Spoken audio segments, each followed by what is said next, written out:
You're listening to the Hazard Ground Podcast with service members from across the military sharing their stories of combat and survival. And now, here's your host, Mark Zeno. Welcome into the Hazard Ground Podcast. As always, each and every week, we appreciate you spending some time with us. Before we get into this week's episode, our usual reminder, make sure you follow us on all the social media sites, Facebook, Instagram, and Twitter. Great way to keep up with each of our guests each week, what we have going on, guests that are coming up, and whatever promotions we have on the Hazard Ground. Want to remind you guys that Knife Country USA is one of our newest sponsors. This episode is brought to you by Knife Country. They've got the largest selections of knives, cutlery, and accessories on the internet. With over 30,000 models from more than 500 manufacturers, Knife Country USA is confident they've got the perfect item for you. In addition to that tremendous selection, no other company can beat Knife Country USA's commitment to exceptional customer service. The owner of Knife Country USA personally guarantees he's going to do whatever necessary to make sure you are 100% satisfied with your Knife Country USA purchase. Right now, Hazard Ground listeners get a special discount on all Knife Country USA purchases. Go to our website, hazardground.com, and click on the Knife Country USA banner on the sponsors page. You enter the coupon code HAZARD1, that's right, HAZARD and the number 1 at checkout to get 15% off your entire order. That's HAZARD1 coupon code to get 15% off your entire order at checkout when you click on the Knife Country USA banner on the Hazard Ground sponsors page. Speaking of hazardground.com, our website, if you're an Amazon shopper, that's exactly where you want to start. Why? It's really simple. Go to hazardground.com and then click on the Amazon banner on the main page, and guess what? Every purchase you make with Amazon, just do your normal shopping, by the way, but whatever purchase you make, we get a kickback from Amazon, and we take that money and donate it directly to some of the great charities that you've heard here on the Hazard Ground. So it's an easy way for you to do your Amazon shopping and give back to veterans at exactly the same time. Again, all you got to do, go to our website, hazardground.com, click on the Amazon banner, do your normal shopping, and you will be helping veterans everywhere across the country just by doing Amazon shopping. That is an amazing deal, and we're certainly very happy with our partnership with Amazon and Knife Country USA. Now on to this week's episode. Joining us this week is a former Marine sergeant who was wounded in Iraq, losing both legs, spent over 2 years in his recovery to walk once again. He is Steve Kiernan here on the Hazard Ground Podcast. Steve, welcome. Thank you for joining us. Yeah, thanks for having me. All right, a lot to get to, even in your post-Marine career, as currently you're a short story and essay writer, but the details of your recovery and your journey back to walking again, certainly one of a story that we want to hear. That said, let's start way back at the beginning and why you joined the Marine Corps. Oh, man, it feels like so long ago now. I was in high school. I think I'd been thinking about it for a while. And, you know, I think 9/11 happened, so it kind of like solidified, you know, my decision. I turned 17 in 2004, and I enlisted like a week or two later. Where were you on 9/11? What do you remember about that? I was a freshman in high school. I remember getting up in the morning. I lived on the West Coast. So, yeah, I believe, if I remember correctly, it happened around 9 in the morning on the East Coast, so Yeah. it was like 6 in the morning. Mm-hmm. I woke up early because I took an extra class during high school that started at 7 in the morning. So I was up early anyway, and you know, my normal routine, I would just get up and like eat some cereal and turn on the news as I got ready for school. I remember flipping through all channels and I kept seeing the same thing. You know, one of the towers was on fire, and I didn't think anything of it. I was just like, oh wow, there's a fire in New York. It's crazy. And then pretty much as I was sitting there watching that, the second plane came in and hit the other tower, and then that's when I realized, like, this wasn't just fire. It wasn't an accident. So that got my attention. And then I remember we carpooled to school with the neighbors. And as we were riding, we were listening to the radio. And we were listening to the reports over the radio. And as we were driving to school, I think the first tower collapsed. So it was just a real, surreal experience. Did any of that solidify your decision? I mean, was that like a crystallizing moment for you? I would say it definitely was. Like, I was probably like 80% going to join the military anyway. But when that happened, it definitely, I decided, I'm definitely going to sign up. This is what I'm going to do my part. Did you tell your parents that? Not after 9/11.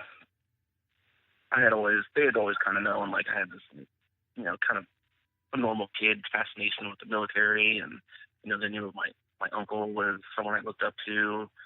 So they kind of knew anyway. And then I remember I also thought a lot about my grandfather, who was in World War II. He was on Wake Island when it was attacked by the Japanese. I think it was simultaneously attacked at the same time Pearl Harbor was. Right. So he was there and fought there for a couple weeks until the island surrendered, and then he was a POW for the remainder of the war. So I always kind of had this feeling that, I kind of had to live up to that, ideal, my grandfather, did his part when. That makes sense. I mean, I think that the ties there are obviously strong. So tell me about when you actually signed the papers. Did you do it before your 18th birthday? Did you do it with your parents there, or did you just kind of, make this decision with them? Well, it was getting close to my 17th birthday. I told them, this is what I want to do, and I want to do it soon. So I think a few weeks before my 17th birthday, I went to the recruiter's offices. I went and talked to the Marines and the Army. I don't think I talked to the Navy or the Air Force. But with a brief flirtation with the Army, I came back and decided to join the Marine Corps. And I think I turned 17, July 15 is my birthday, and then I believe it was like August 1st, August 2nd, I went down to MEPS and signed all my paperwork and did all that. All right, so you head off to boot camp. Any expectations going in? I kind of didn't really know what to expect. Everyone sees like Full Metal Jacket, so you're like, oh wow, is that what it's going to be like? And it's pretty true to the experience, but you can never really understand what it's like until you get there and you got your drill instructor screaming in your face. It was definitely a huge wake-up call for me. I finished high school a semester early so I could leave for boot camp sooner. I left in March 2005. So I get there, basically, 17-year-old, basically still in high school. And then all of a sudden, I got 3 drill instructors screaming in my face all the time, yelling, and that's something I had never experienced before, so it was quite shocking. And there's definitely probably 2 weeks of what the hell did I just sign myself up for? This was a huge mistake. I don't want to be here. Those same feelings that pretty much everyone goes through. Did you think that you ever really were going to quit, or you always knew you would stick it out? I knew I was going to stick it out. Mostly because when I talked to my recruiter, luckily, one of the things he didn't lie to me about was, the fastest way to get through boot camp is to just get through it, just power through it. Some people, they try to fake injuries or purposely get themselves injured. That way they think that they'll get discharged and sent home. When in reality, they just keep you there until you're healed and then recycle you and you do it all over again. So I was definitely, I was scared and nervous, but I never really thought about quitting. It was just, this is something I have to get through, and once I get through it, I'll be a Marine, and then everything will be fine. All right, so you finished boot camp. What time frame are we talking about, and what's next?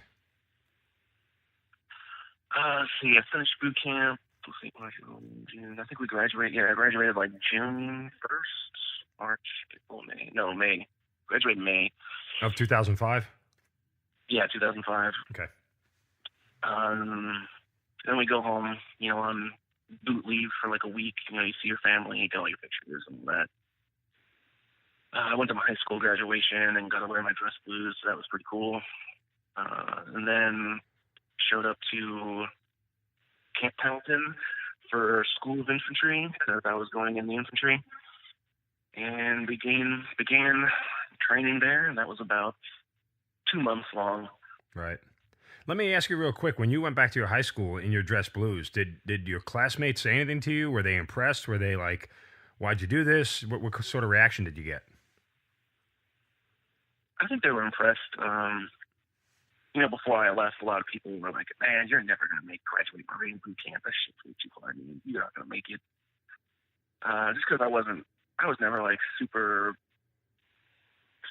fit or super athletic. I played football for a couple of years until I broke my collarbone. So I don't really blame them for that. I wasn't some super stud going into it. And I think I probably only weighed like 140 pounds or something. So I was just like this skinny kid. In high school, especially, you think of Marines, you think big, tough guys, So they were surprised when I came back, and I'm like, "Oh, crap, you actually fucking made it." Was that a good feeling for you? It definitely was. It was definitely, I kind of coming back home, here to prove everyone wrong. I fucking did it. What are you going to do now? That's kind of what my feeling was. I went and did something badass. You guys haven't done shit. I thought I was, super fucking badass at that point. I was just a boot straight out of boot camp. Did anybody one little ribbon. Did anybody think you were crazy because we're in the middle of two wars right now? And anybody like, "Dude, why do you want to do that?"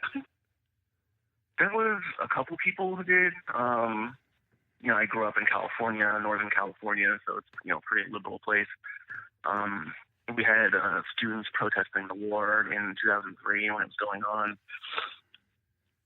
So it wasn't like growing up in Texas or one of those super conservative, patriotic type places. But it was mostly, it wasn't like because, "Oh, you're gonna turn into a baby killer" or anything. They were just like more worried about me. They're like, "No, we don't want you to get hurt." But for the most part, everyone was encouraging. I think it still had a lot to do because we're still pretty close to 9/11 at that point. It was only we say 4 years removed. Yeah. But it was still definitely very recent in our minds. So I think despite some of the, anti-war feelings of the area, a lot of them still harbored this, sense of duty and patriotism, so they understood. All right, so you finish Camp Pendleton School of Infantry. Where's your first duty assignment, and how did things go from there? Yeah, this is kind of an interesting story. So I signed up to be infantry. That's just what I wanted to do. My uncle was in the infantry. He was a machine gunner, and that sounds pretty fucking cool. But when I was in boot camp, everyone who was infantry got sent to this presentation for the presidential support unit. So it was presidential security. So they gave this presentation on, I guess the two duties split off into, there's a Camp David element of Marines who guard the Camp David presidential retreat up in Maryland. And then there's another one split off into WACA, which is White House Communications Agency. And those Marines guard communications equipment whenever the president travels. So they gave this whole presentation that sounds really cool to 17-year-olds of guys in like SWAT gear doing CQB stuff, and you're going to get a top secret security clearance, and you're going to do you're going to go to SEER school and Ranger school, and you're doing all this cool shit. So I was like, wow, that sounds pretty awesome. So I stuck around for the presentation, and then there's like a screening process. Anyone who's ever been arrested, leave. Anyone who has a history of, alcohol abuse, drug abuse, stand up and leave. And then that drops the pool down up to about 10% at that point. And then based on whatever the needs were, you either go to the White House Communications Agency, or you go up to Camp David. I went up to Camp David and spent about a year and a half there doing presidential security, guarding the president and cabinet members, the family, obviously. That's a pretty cool Working assignment. a lot. Right? Yeah, it's cool. We did a lot of cool training. We had our own firing range. We had 2 firing ranges that we could use. And our company gunny always made these like secret deals with, other units or other members of the battalion, because we're still technically part of ASNI in DC. So they would still get like a battalion, an infantry battalion's allotment of ammo every year, but they would never use it because they're too busy doing, parades, ceremonial stuff. So our company would get all the ammo, and so 100 of us would shoot a battalion's worth of ammo every year. So that was a lot of fun. A lot of good shooting training done, and we worked very closely with Secret Service. So it was cool to kind of see how that operates and the kind of behind the scenes of everything that goes on to ensure the security of the president, which is a lot. Okay, so when does that whole tour end, and how quickly do you get to your deployment? Let's see, I believe I got there in March of 2006. And then I got my orders to my unit, which ended up being 3rd Battalion, 6th Marines out at Camp Lejeune, North Carolina. Actually, I went to some schools first, right before I left, and then went and checked in, I think, in November of 2007.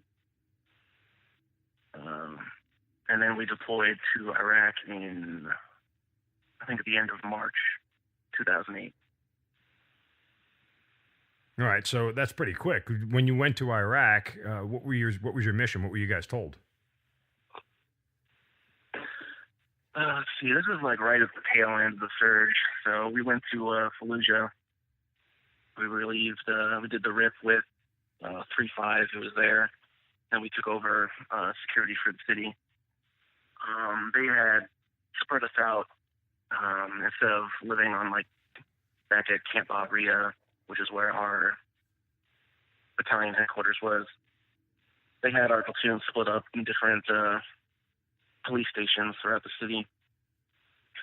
So my platoon, we were in, I think it was southwest Fallujah, which was right along, I don't know if you've ever been there, but yeah. Do you remember the big flour factory in the southern part of the city, right along the river? I'm familiar 10 with stories it. tall. Yeah. Yeah, our police station was pretty much right next to that. Okay.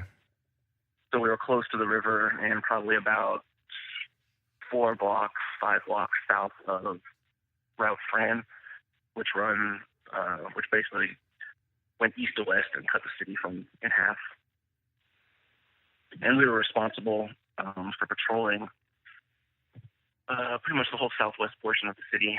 And we lived in a Iraqi police station. They lived on the bottom floor.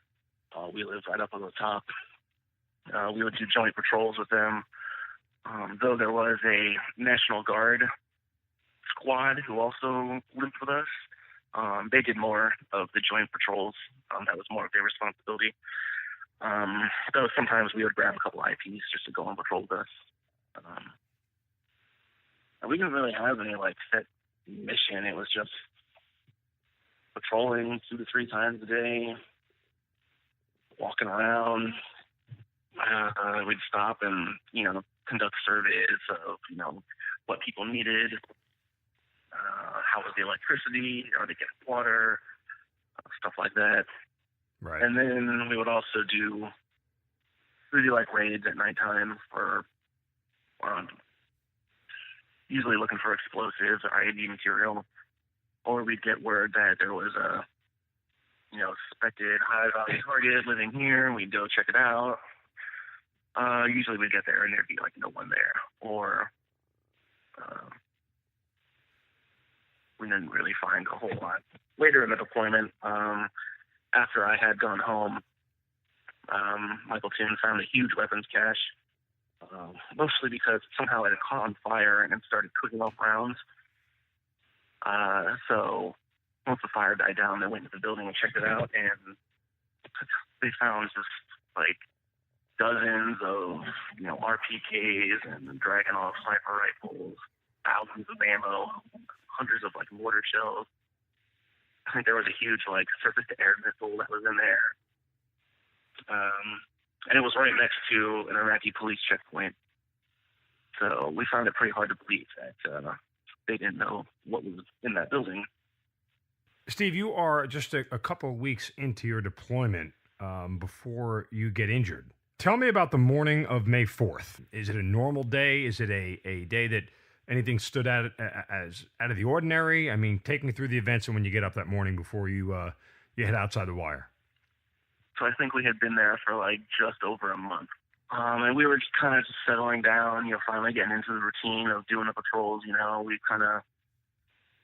We had a pretty good idea of our AO, and I was pretty comfortable doing patrols without even needing a map, because I could recognize all the streets, and I knew, I was getting to know it like it was my own neighborhood, right? So we were just walking down the street. Nothing seemed really out of place. We were walking down, what was the name of the road? I think it was Route Isaac, which was just some small street in southern Fallujah that our patrol base was on. And there's a big a market that ran along it. Those like roll-up shops where they got butchers out and people selling hookah and stuff like that. Everybody was out. No one was, normally, you get the kind of like the cliche. There was no activity. Everything was just spooky, but right. We didn't get that feeling at all. So we went out. We did our patrol. It was maybe like a 2-hour patrol, so nothing super long. And then we were coming back. We were probably maybe 100, 200 yards from our patrol base. Like we were right at the end of the patrol. I was already thinking about the air conditioning in my room and taking off my flak and just standing there and be like, oh God, because it was like 120 degrees or something.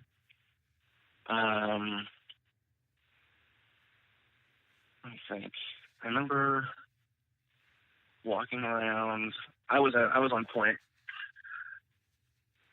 and I remember looking over to my right, and there's like these two little girls playing, and I think their dad was sitting on the curb next to them, and I kind of like looked over and waved, like, oh, hey, how's it going? And then it was like, bam.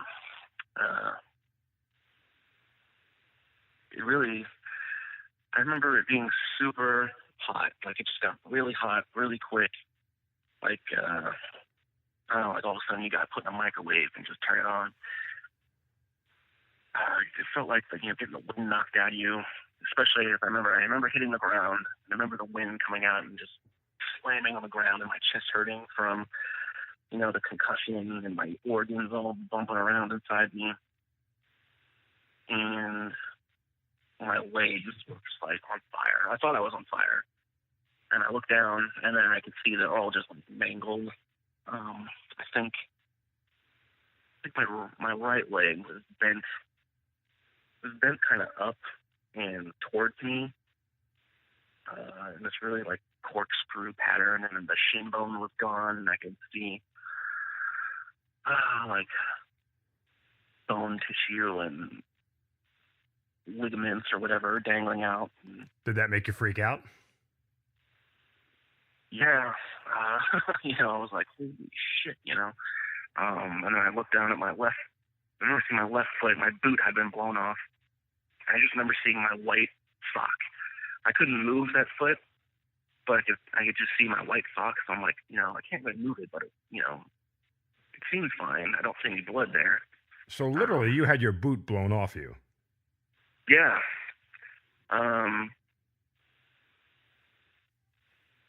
But it was weird. It was my right leg, which was totally mangled and just was really hard to explain. It was pretty nasty looking. That boot was still on, but my other leg looked perfectly fine. Boot gone. I thought, oh, well, you know, at least that leg's okay. I found out later, like when I woke up, that my heel on that leg had been blown off and was just kind of like dangling from the Achilles tendon. But I couldn't see that. How long did it take you to realize like what had happened? Like, did you step on something? Was it a trigger that or anything like that? Well, I knew pretty much instantly that it was an IED that had gone off. But you had stepped on it, correct? I didn't really think about that, like how I triggered it. I was just thinking, holy shit, I just got blown up. My leg's all fucked up. And then I started thinking, you know, my guys, they're going to know what to do. And I also started thinking immediately, like, are we going to be attacked? Because I was just like out in the middle of the street, laying there, and I was like, I hope they don't run to get me and we start getting shot at. You know, just leave me out here. Who's the first person who gets to you?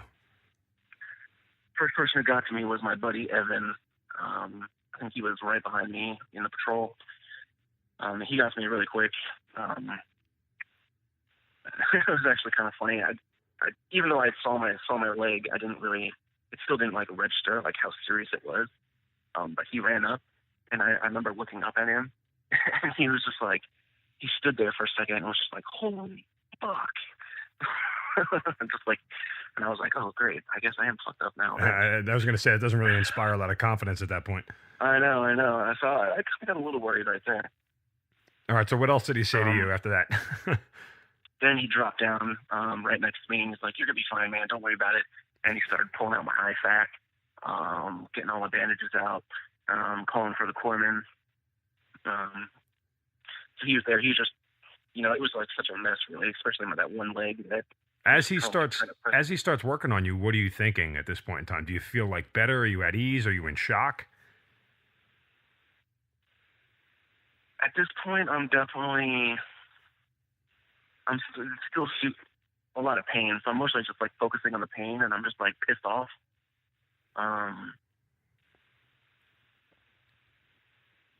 Later on, when I'm in the Humvee, that's when I start to get kind of worried.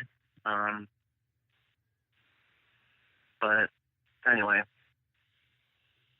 so yeah, he's just trying to, you know, bandage me up as best he could until a corpsman runs up. He gets to me, and then he starts doing his thing. You know, he like hits me with morphine, but I think he said he gave me like 3 shots of morphine, but I don't remember feeling any of it. And he goes and starts putting tourniquets on my legs. He's wrapping bandages and gauze around everything. And they're just trying to like reassure me, like, you're gonna be fine, dude. Don't worry about it. You're gonna be fine. And we laid there for what seemed like an hour. It was probably only like 15 minutes, but it just seemed like so long. And I was just laying there, and at this point, I'm just kind of like dealing with the pain. So I'm just like laying there quietly, like, this sucks. And it's fucking hot as hell out. I'm laying in the middle of the street. We were waiting on our mobile platoon, our mobile squad section to get to us with the Humvees. They could medevac me out. I mean, you said you were like 200 yards from your patrol base, so you didn't have far to go, right? I mean, yeah, but we didn't have like, there was no like landing zone for helicopter to come get us because it was like right in the middle of the city. Gotcha. So taking me there like wouldn't really have done anything. Right. So when the Humvee rolls up, tell me about that. When the Humvee rolls up and you get loaded in the back. All right, yeah. So originally they actually put me in the back of a Iraqi police truck because, soon after we got blown up, an Iraqi patrol was coming by to like check it out, and you know my guys were like, you know, they were just focused on getting me out of there as soon as possible. So they're like, we're not going to wait on mobile. We're just going to throw you in the back of this truck. So they put me in the bed of the truck, and my buddy Evan jumps in the driver's seat. And I remember thinking, I'm like, this is a fucking bad idea. mostly because I'm thinking we're going to come flying up on, I think we're going to TQ, was where the Camp Tacutum, which is like, it's kind of like halfway between Ramadi and Fallujah. That was where the big like medical center was. Mm-hmm. And I'm like, we're going to come flying up there on a Iraqi police truck, and the fucking guards are going to shoot us.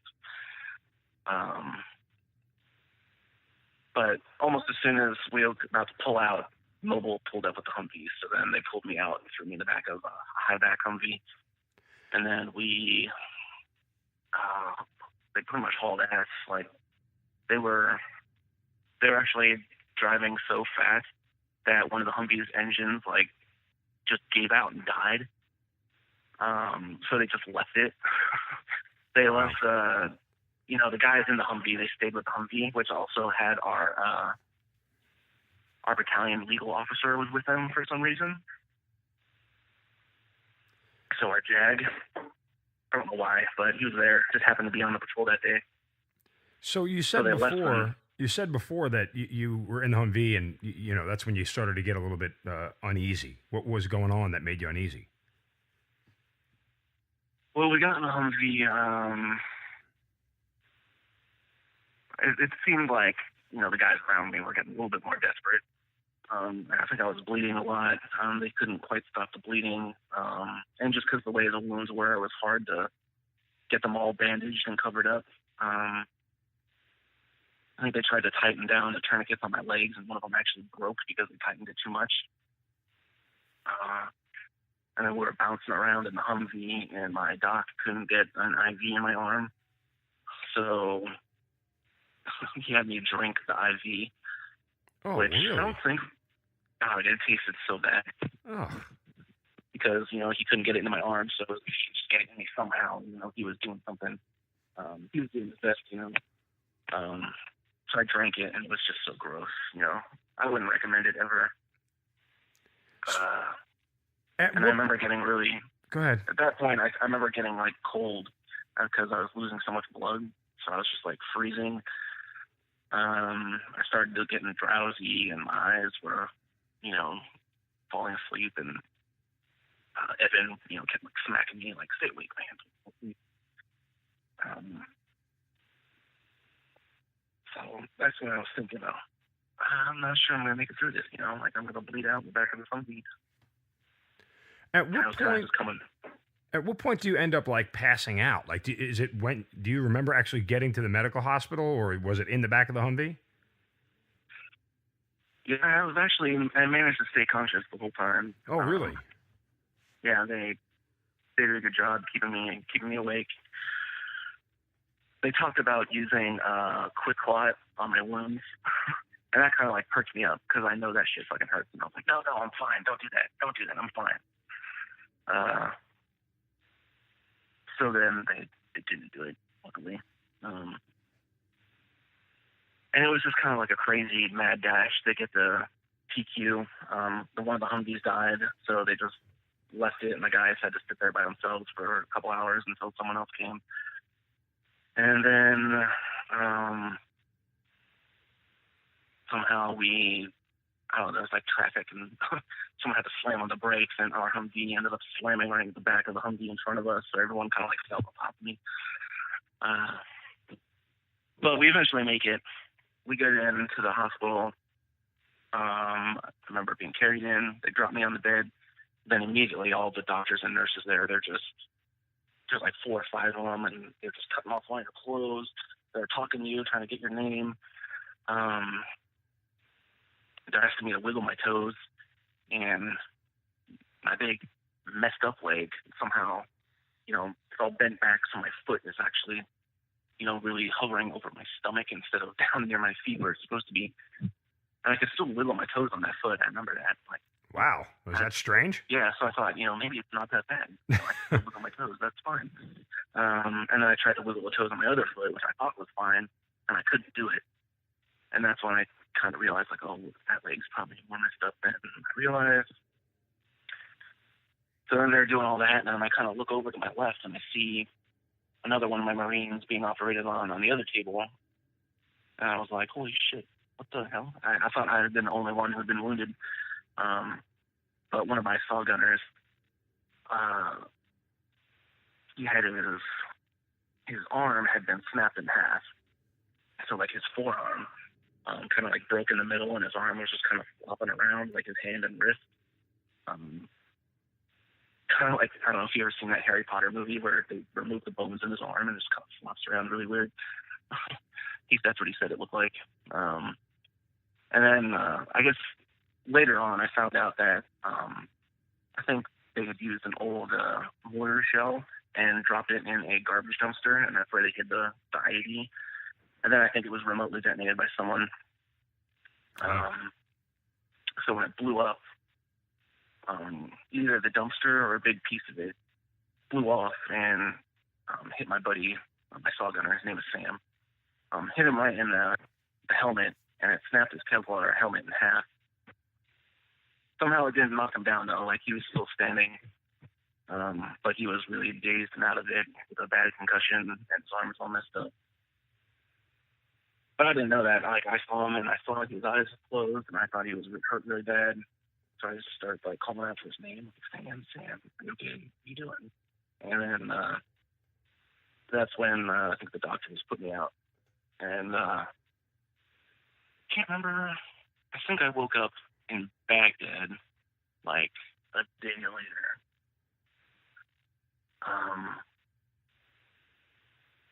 Yeah, I mean, I woke up in I remember like a dark room. I think I'd been intubated, so I remember them pulling that out.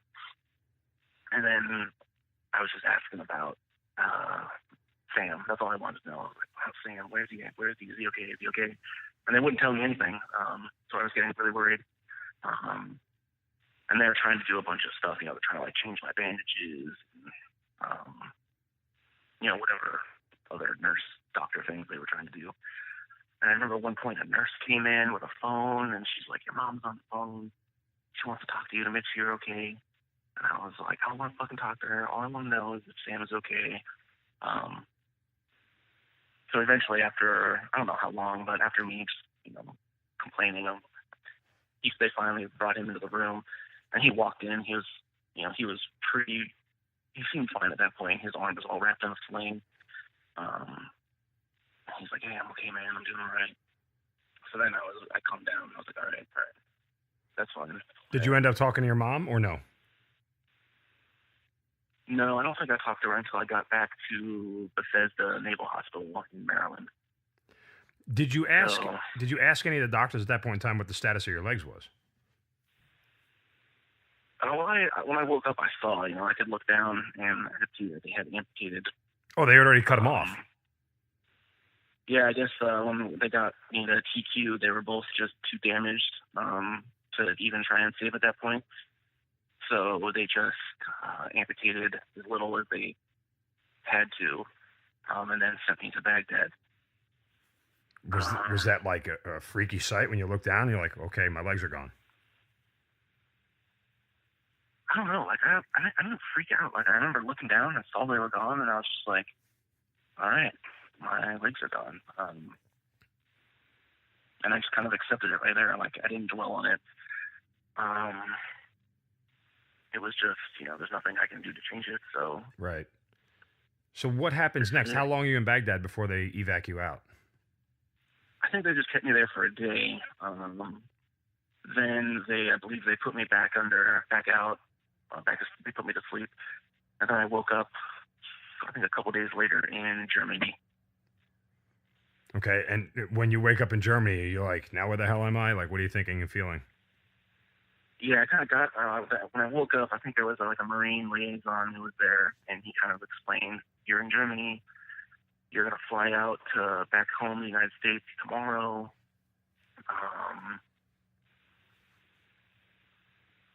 Your family will be there waiting for you." And that was pretty much it. And they couldn't give me like pain meds because something to do with the pain. I was in a ton of pain. So they gave me like 2 Percocet, and they're like, "That's all we can give you." And they also couldn't give me like any water or anything to eat because I was going to have surgery pretty much as soon as I got back to the States. Mm-hmm. So they just like swabbed my mouth with like a lemon flavored swab to like keep my mouth from getting dry. Did they tell you what they were going to do as far as surgery was concerned? Did you get a prognosis or anything like that? Like, no, they didn't. I don't even think they knew. You know, they were just, you know, in Germany, we were just there. They were just kind of like keep us stable and ready for transport. So that's just pretty much what they were focused on. I think they changed my bandages a couple times. I think they cleaned me off with like rags and stuff because I couldn't shower or anything. Right. Okay. And then So the next day, go ahead. I got loaded up onto I don't know what it was, a big Air Force plane, C-130 or C-5 or something, with a bunch of other wounded guys. A bunch of, I think just, you know, guys who had been from Afghanistan and coming from Iraq. We were all flying out together. There were these big rows of beds that were stacked like 5 or 6 high. And I remember being put in there, and then the next guy was laid on top of me, and it was so close. It was just like a couple inches from my nose, like that's how close we were stacked up. And then they had some, like the walking wounded were sitting on benches along the side of the plane. And then throughout the whole flight, they had nurses going around checking on all of us. And, yeah, I think I remember someone that had to perform like CPR on because he had a heart stopped or something. I remember watching it. I don't remember if they. And none of this at any point in time like overwhelms you. I mean, did you cry? Did you get upset? Did you like, holy crap, this sucks? I mean, what sort of emotions are you going through? That plane ride was definitely like going through hell for me. You know, combined, I was just in a ton of pain. It's kind of like overwhelming situation. You're seeing all these other, you know, wounded guys around you, guys like wounded way worse than me. You know, guys who weren't wounded as bad. And it was a long flight, and you have to be awake for it. They can't put you to sleep. So it was like 7 or 8 hours of just torture. And there's nothing they can really do for you. I remember puking and throwing up from air sickness. They keep you strapped down, too. So you got straps across your chest and legs and arms, so you can't move at all. All I could do was just turn my head to the side and try to throw up over the side. And I feel bad for all the guys underneath me because it probably all like dripped down on top of them.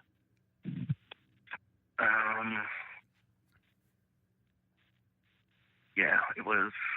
It's a pretty grim picture, to say the least. Okay, so you get back to Bethesda Naval. Kind of get me through the next couple of steps in this whole process. Yeah, so I get there. My family's there, so you know I see them.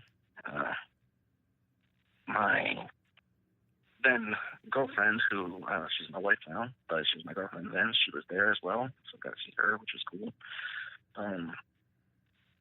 But then pretty quickly, I don't know if it was like later that day or the next day, you know, the doctors came to me and kind of explained a little more that they had to amputate more of my legs, because they wanted to amputate above all the wounds. That way I wouldn't have any problems with like prosthetics or infections. Because I think originally my left foot had been amputated in Iraq. And then on my right side, they had amputated up to my knee. So I still had my like full femur. But the doctor said that the end of my femur down where my knee was just too messed up to save. So they had to amputate above my knee, which removed, the end of my femur. So I was going to be an above knee amputee on my right side. And then on my left, they said they were going to amputate further up, like halfway up my shin for a below knee amputation, because they said it would make it using prosthetics easier for me. So they did that. I went and got that surgery done. And then it was, I think they do some cleaning where they wash out the wounds and stuff. It's another procedure. So I was at Bethesda Naval Hospital for, I think I was there for a month. And then they transferred me over to Walter Reed Army Hospital because that's where all the amputee stuff was. They didn't do that at Bethesda at that time. They moved it all over there. So then I was inpatient at Walter Reed for another month and a half or so, 2 months maybe, until I was able to, I was healed up more. I still had stitches in my legs, but the wounds had been pretty much healed up.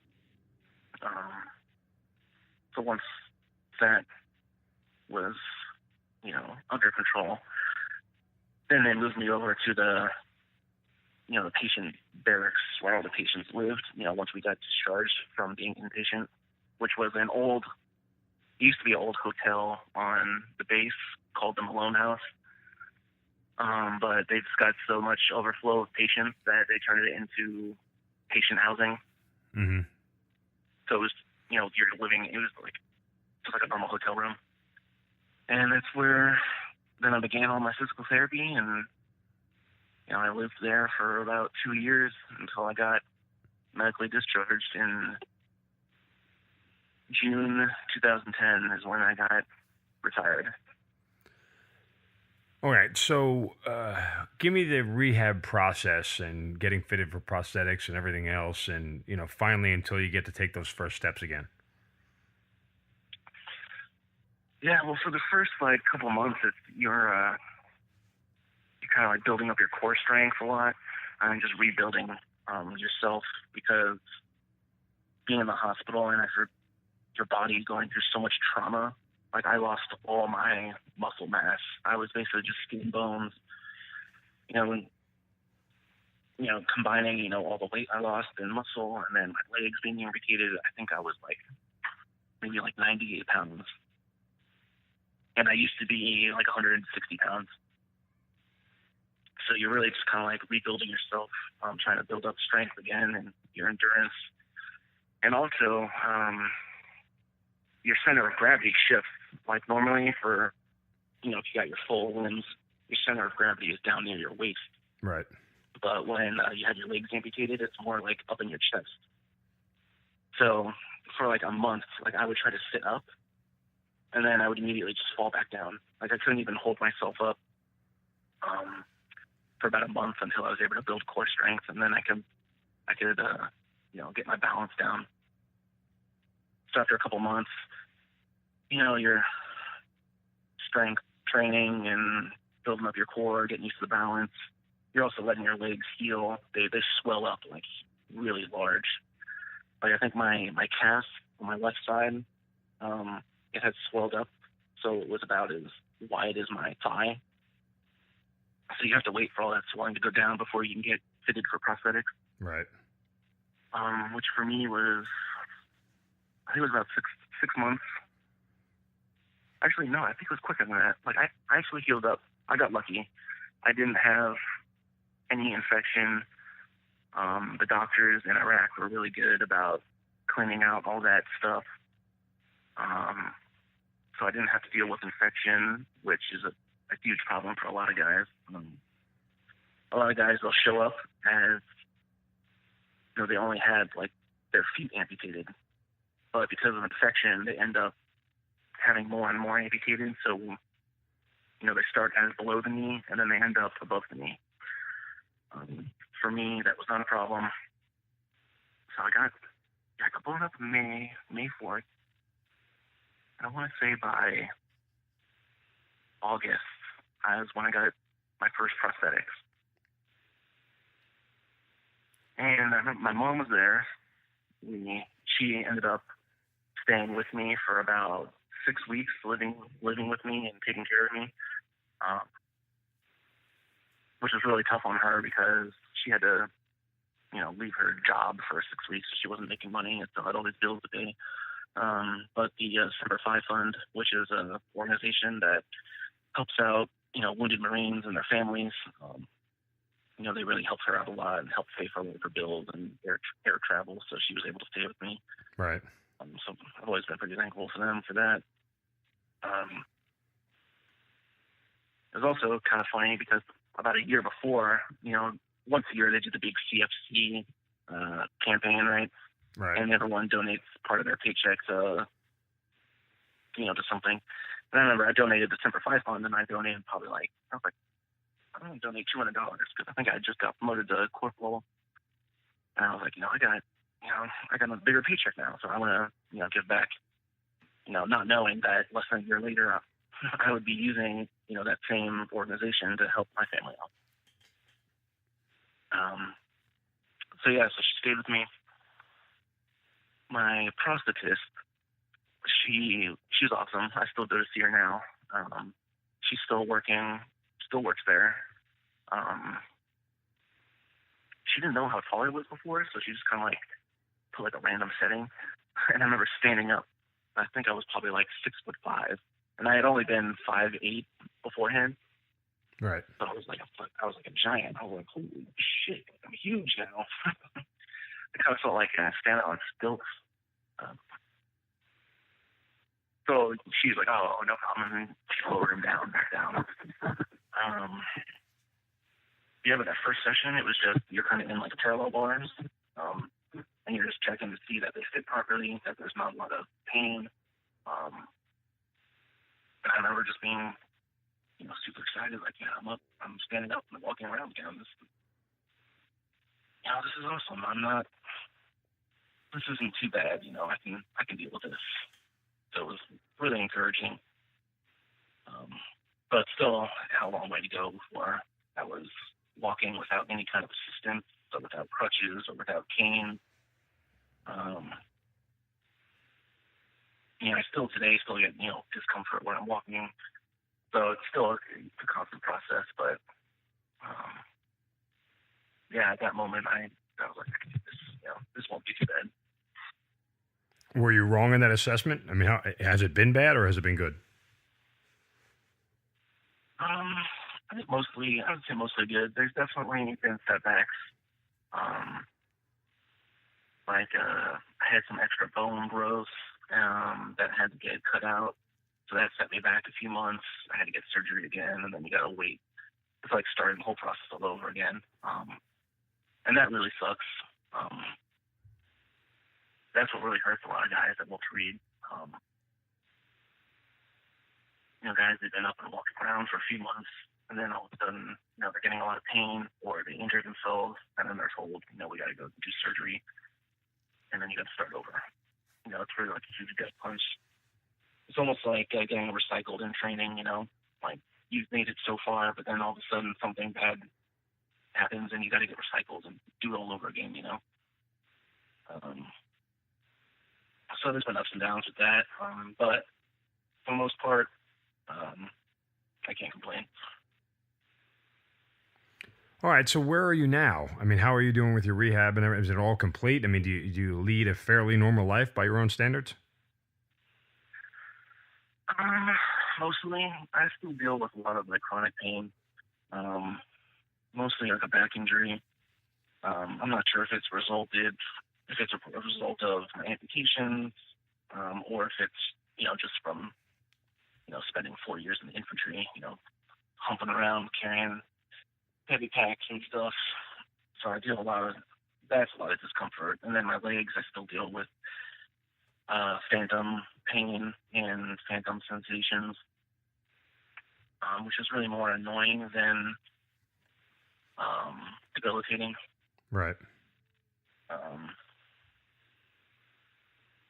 And I just,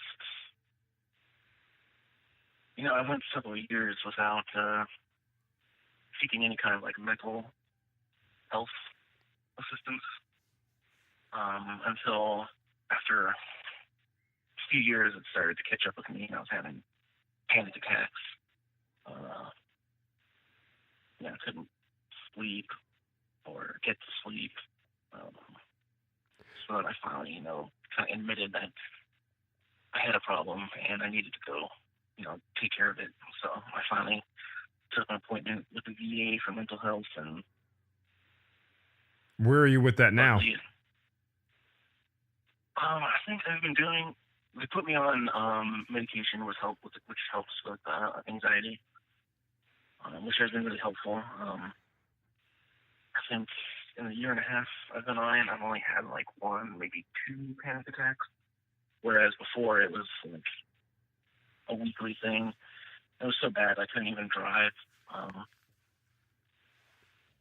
I would just be driving. For a while, I was commuting to school.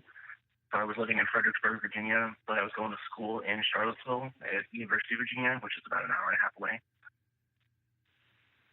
And it just got to the point where I almost I would be driving, and all of a sudden the panic attacks would come. I'd get that, blurry vision, tunnel vision would start, getting smaller and smaller, and my hands got tingly, and my arms would shake, and I would have to pull over and just kind of sit there for like 20, 30 minutes to calm down. But I haven't had any problems with that since. How much has your writing helped with that? I think I don't know if it helps with the anxiety, but it helps like take kind of the burden off myself. Just because for so long I kind of just kept everything bottled up, and there was a point when I got out in 2010. I didn't really do anything for years. I just sat at home, kind of like in self-seclusion. I'd sit home and like either just lay in bed all day, or I'd just like play video games for about 3 years and rarely left the house. Didn't want to ever go out or see people. I would probably go like weeks where my only interaction was with another person would be with my wife.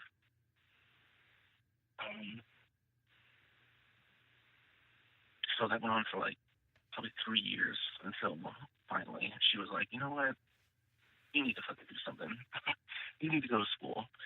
So she kind of like, kicked me in the ass a little bit and pushed me to sign up for some classes at community college, which I did, and I actually ended up really enjoying it. So that's when I started my journey to school. I did about a year of community college, transferred to University of Virginia, got my degree in English, and now I'm living in Oregon because I'm getting a master's in fine art in creative writing out here at Oregon. Wow. So, it's been a long process. But when you look back on your time in the Marine Corps, what do you take away from it?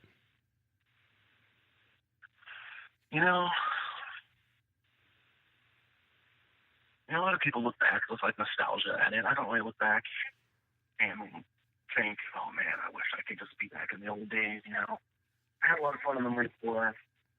I love Marines more than I love the Marine Corps. The Marine Corps as an institution I could do without, but Marines themselves are just, awesome people.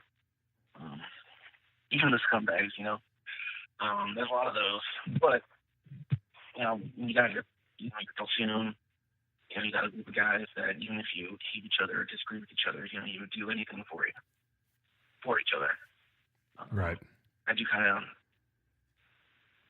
miss that kind of like camaraderie and sense of belonging.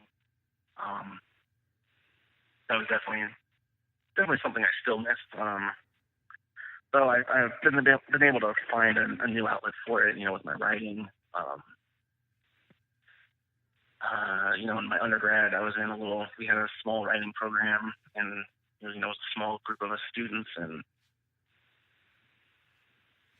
I kind of got some of that feeling back, a sense of belonging. And then even more so now that I'm in grad school with, other people trying to, become professional writers and taking ourselves super seriously. So we work a lot very closely with each other, and that's good.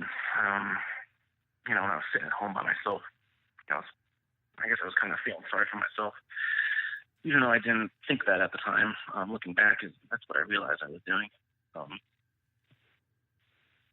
So you definitely, I think that's what most guys struggle with when they get out, is because you're in the military life, for 4 years, you're surrounded by it. Everyone, you all kind of like think the same way, or you're locked on with each other, and then when you get home, you're back home, wherever, Petaluma, California, and you're the only guy that from high school that's in the military. None of your high school friends did, so there's no like connection there. You're kind of missing this sense of shared experience. You have no one to kind of like shoot the shit with, about the old days, which is always fun to do. But you really got to take it upon yourself to, find your little niche and search out that camaraderie and belonging, just in a new outlet. You got to move on. And that's what I finally realized and was able to do, and, I'm feeling pretty good. Any regrets about anything? Anything you'd do differently? I don't know. This is always a tough question. And, I think about this sometimes, and I can never really get, like, a straight answer. Like, I don't regret joining the Marine Corps. I don't regret my time in the Marine Corps. I guess the things I regret is, how do I say it? I regret that we had to, like, go to Iraq because it was really pointless. At the time, I remember I don't know what we were accomplishing when we were there. We would go on patrols all day, and for no real reason. Our purpose was to just walk around and hope we get shot at. And, that was what we hoped every day. Like, oh, man, I hope we get shot at on patrol stakes, and we can actually do something. There was no mission, you know what I mean? Like, I think about it now, and I look back, I'm like, I don't know why we were there, what we were accomplishing. And especially now with the way things turned out, like, it just seems so pointless. What did my friends die for? What did me and all the other guys at Walter Reed, get blown up for? So that's kind of hard to reconcile with.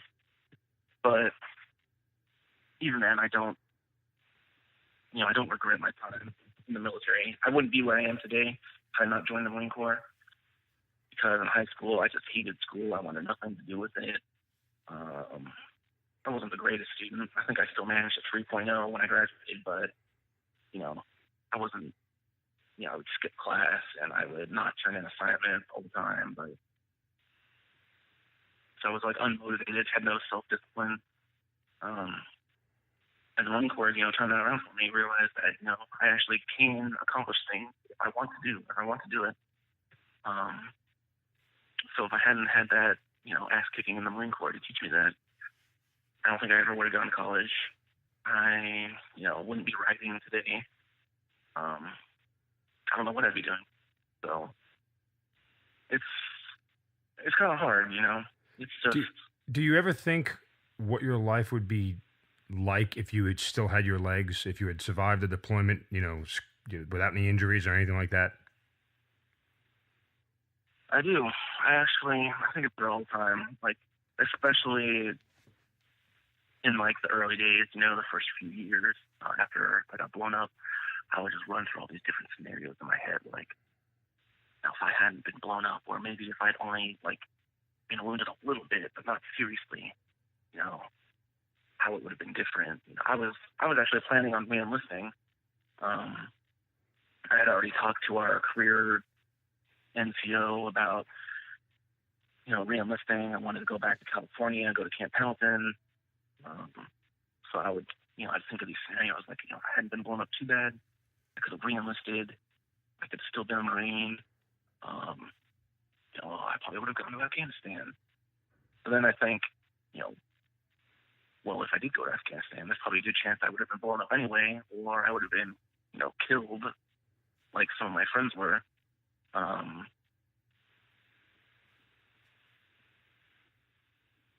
So, I don't know, there's just all these weird scenarios that you kind of like play through in your mind. These like weird fantasies. And it's kind of like a form of like escapism, You just want to imagine, and I do it now. Sometimes when I'm at school, like, oh man, that's kind of a pain in the ass to get around school, or I'd be able to hang out with my friends more and do more social events if I, had more energy or wasn't so tired and sore after a day of work. If I had just one leg, I would be able to do this, and this. But I quickly catch myself and realize, that's a path that doesn't lead anywhere productive. Right. And it's, it's self-destructive, really. It can lead you down a really dark path. I think during those 3 years where I just sat at home doing nothing, I spent a lot of time doing that. Doing these what-if scenarios and kind of dwelling like, oh man, I wish things would have been different. But like I said before, you got to move on. You got to stop yourself from doing that. And even though I still catch myself now every now and then, I just remember that I'm in a pretty good place now, so it's hard to complain. Well, look, I think that's the most important thing to recognize, and clearly your journey has been wrought with a lot of struggle and a lot of challenges, but you came out clean on the other side as best you can, and I know that process isn't done yet. I know that there's still more for you to do and for you to work on, and that every day still presents its own challenges, but the mentality you have towards it is healthy, and I think that the way you attack each day is atypical of what any Marine would do, whatever task is in front of them. That's what makes you guys special. So from that standpoint, I'm brother to brother, I'm proud of you, and just keep fighting that good fight. Yeah, definitely every day it's I don't want to say it's a struggle, but you definitely got to fight every day. Not just me or wounded, but I would say like any veteran who comes home, you just gotta fight it. You gotta fight that. You gotta fight those tendencies of being stuck in the past. You just gotta accept what happened when it happened and do your best to move on. That's all we can do. Wise words, Steve. Wise words. We appreciate your time, your honesty, and your candor. I wish you nothing but continued success and the best of luck. And stay well, stay healthy, and as we said, keep on fighting, brother. Yeah, thanks. It was thanks for having me. It was a lot of fun. Steve Kiernan, thanks for being part of the Hazard Ground. Thanks. You've been listening to the Hazard Ground Podcast, hosted by Mark Zeno and produced by Matt Pasquarella. If you have an interesting story to tell and you'd like to be on the show, send us an email at hazardgroundpodcast@gmail.com. And if you like the show, don't forget to subscribe, rate, and review on iTunes. Thanks for listening. We'll see you next time.